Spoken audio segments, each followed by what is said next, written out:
Hi, Mark Diaz here for 2danimation101.com. In this lesson, we're going to change the timing of this animation so it has a better rhythm. So in the last lesson, we did a little animation. It was good, but it was not the timing that I was looking for.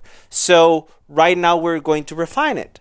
If you want to follow along, open the project file, adjust the timing and keyframes. Okay, so in here, this is where we left off in the last lesson, right? Let me play it. I believe that this spacing, this time, is taking way too long. So what I'm gonna do is that first, I do like this, like the 7 frames we let for that movement. That is perfect. But it's taking way too much. Let me change to another color. The distances between this are the ones that I want to change, right? For the ending, I think it was kind of okay, but still, I'm going to shrink. So what I can do is I can take all of these layers, all those keyframes, and then drag them, right? So I'm going to focus first on this one. Let's reduce the timing in there. I accidentally press double click there, and then I press Ctrl Z to undo, and then now I click and drag to select all of this and then make it a little bit faster. Let's see that. That feels better. Maybe a little bit faster. Let's see. That was way too fast. I do want a little bit more space. Let's see. Yeah, I think this spacing is the one that I really like, right? So let me go back to yellow. Yes, this is going to be the same, and so I'm going to repeat that space in time in here. So I click and drag to select all these keyframes, right? Let me just, these keyframes, select them and then move them. Click and drag, and then repeat that same spacing. And then maybe this, I'm gonna let that like that. Let's see if this works. All right, very good. Now there's another thing that I want to do. Right now, this character is moving very super flat from one point to another, right? I want to change that. What I want to change is this character, instead of going like this, I want to do like a little jump, right? So instead of going from point A to point B, I want to go like this with like a frog jump, right? So it's very easy to do. All I do is put the cursor in between these two. That's the movement that I have, and then I'm gonna try to put it kind of in the middle and just pull it up a little bit. And then do the same in here. Right now it's in the shape of a triangle. Don't worry, we're gonna fix that. And that's it. I just click in the middle of all of those and inserted these keyframes, right?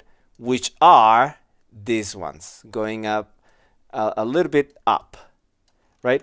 Now, if I do this, right now it's going to feel like it's a little bit sharp. And the type of trajectory that I want is like this. How do I do that? Well, very simple. I just click on this circle. Right now it's sharp, right? So look, boop, fixed. Now it's done. There's one disadvantage to this, is that you apply this to every single keyframe. You cannot apply it, at least in this version, you cannot apply it on only, for example, you want this to be curvy and this to be sharp. That is not allowed yet, right? I don't know if they have plans to change that, but for now, this works for our purposes. Very nice. Look at that. Woo! Okay, so we have this, and it's almost ready. I'm going to finish this with a little animation of the camera. Let me do a little bit of movement. Yeah, I'm liking the parallax in there. I just wanted to get a feel of it. I'm on frame. Let's make sure I'm on frame 0. And then I'm going to start animating the camera.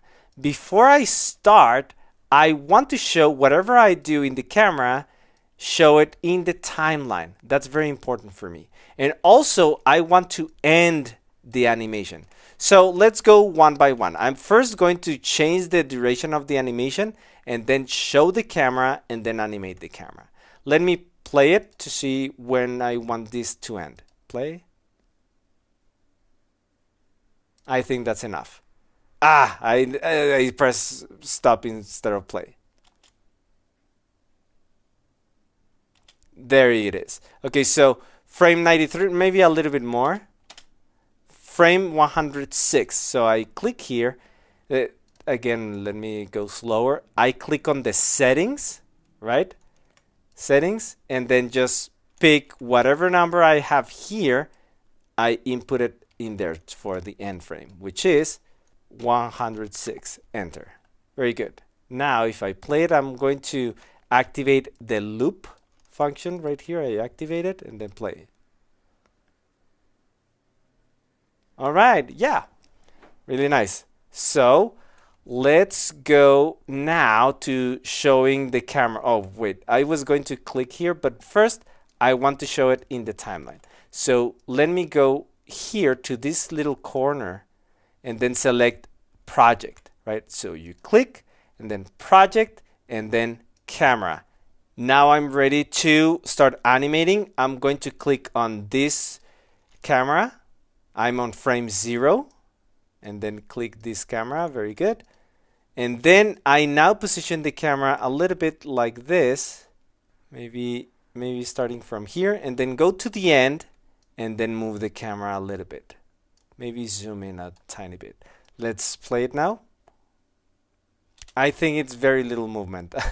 I'm now going to click here again and move the camera a little bit more so I have a faster movement. Yep. Look, I just moved it a tiny bit, clicked and drag a tiny bit to here. Let me play it. Yeah, I like it. That works. Alrighty. So let me go to the beginning, and this is very important. When you're rendering, it takes like, look, if I take this like from here and then click, you can see that when it goes to the beginning, it does a jump. Boom.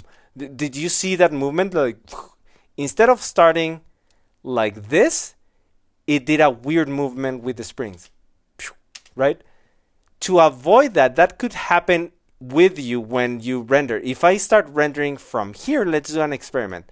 With the playhead in here, I'm gonna render this video and see what happens. Well, actually, let me finish the lesson here, and in the next one we do the rendering experiments. All right, see you in the next lesson.